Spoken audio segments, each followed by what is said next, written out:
नमस्कार। मैं चंद्रशेखर जाधव इस चैनल में आपका सभी का तहे दिल से मैं स्वागत करता हूँ।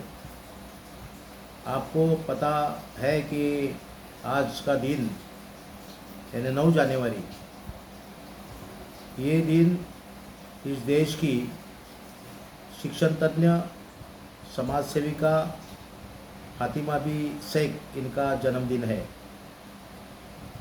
फातिमा बी शेख इनका जो योगदान है भारत के लिए बहुत बड़ा योगदान है। महात्मा ज्योतिराव फुले और सावित्रीबाई फुले इनके आंदोलन में उनका बहुत बड़ा सहभाग था। बहुत जनों को मालूम नहीं है कि फातिमा जी इन्होंने सावित्रीबाई जैसे महान शिक्षण तज्ञ उनके साथ उनके बराबरी में उन्होंने काम किया है।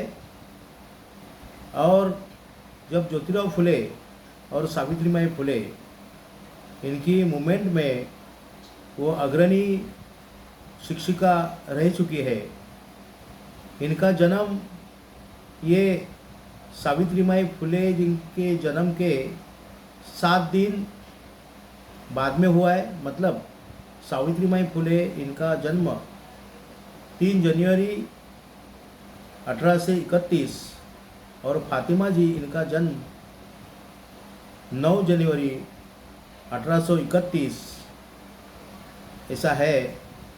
इसका मतलब 19वीं सदी में इन महान माताओं का जन्म हुआ और उन्होंने जो काम किया है वो काम उस समय में बहुत महत्वपूर्ण काम रहा है। और इनका जो जन्म हुआ है वो पुणे में हुआ। और ये जो फातिमा जी है उन्हें आधुनिक भारत के पहली मुस्लिम शिक्षिका करके उनका नाम इस देश में लिया जाता है। और ये इसके बारे में जो इतिहास है, ये इतिहास बहुत जनों को मालूम नहीं है। ज्योतिराव फुले और सावित्रीबाई फुले जिनका जो आंदोलन चालू था शिक्षण के बारे में, सभी जाति धर्म के लोगों को शिक्षा मिलनी चाहिए, ये आंदोलन जब ज्योतिराव फुले ने शुरू किया तभी उस ज़माने में जो उच्च वर्गीय लोग थे उन्होंने हमारा धर्म में ये जो काम है शिक्षा का, सभी को शिक्षा देना, ये गलत माना। और इसलिए उन्होंने ज्योतिराव फुले उनके पिताश्री गोविंदराव फुले उन्हें तकरार की, कंप्लेन की कि ज्योतिराव जो कर रहे हैं तुम्हारे लड़के ये धर्म के खिलाफ है, तो इसलिए उनके प्रति तुमने एक्शन लेना चाहिए। और लोगों ने इस प्रकार की बात करने के बाद गोविंदराव फुले इन्होंने ये जो दाम्पत्य है ज्योतिराव फुले और उनकी पत्नी सावित्रीबाई फुले, उन्हें घर से बाहर निकाला।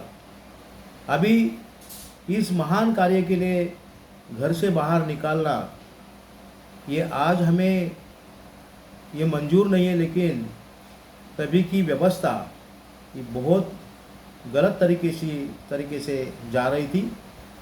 और इसी हालत में ये दोनों भी फुले दाम्पत्य घर छोड़कर बाहर निकले। उसके पहले फातिमा जी इनका सहभाग, इनकी पहचान ये पहले ही हुई थी। इसलिए फातिमा जी ने अपना जो घर था वो घर उनके लिए रहने के लिए दे दिया। वो उनके साथ में रह चुके। और वही रूम में, वही घर में सबसे पहले जो पढ़ाई के लिए जो स्कूल खोला गया उन्हीं के घर से ही शुरुआत हुई थी। इतना बड़ा महान कार्य फातिमा जी ने इस देश में किया है। ये कार्य में उन्होंने दूसरा जो उनका काम था वो लोगों में अवेयरनेस करना। जैसे क्रांति ज्योति सावित्रीबाई फुले लोगों में जाकर घर घर जाकर पढ़ाई के बारे में उनको बताती थी, वैसे ही फातिमा जी हर एक घर में जाकर बच्चों को बोल रहे थे, जन जागृति कर रही थी। और उसके साथ ये जो जन जागृति करते समय उन्हें भी बहुत सारी डांटी मिली थी। अपने समाज जो है वो समाज ने उनको भी बहुत तकलीफ़ दी थी। और इसी अवस्था में इन्होंने जो काम किया है वो सभी जाति धर्म के लिए काम किया है। फातिमा जी इन्होंने मुस्लिम महिलाओं के लिए भी बहुत सारा प्रयास किया और उसके साथ अन्य जाति वर्ग है उनके लिए भी फातिमा जी उन्होंने अवेयरनेस किया है। और इसलिए उन्हें ये जो भारत है ये भारत में खुले दाम्पत्य के साथ समान काम करने का एक उन्होंने किया है। और इसलिए हम सब सावित्री माई फुले, ज्योतिराव फुले और फातिमा जी इन्हें आज वंदन करना चाहिए। आज जो फातिमा जी का जन्म दिवस है, इस जन्म दिवस के अवसर पर मैं फातिमा जी को विनम्र अभिवादन करता हूँ। Thank you.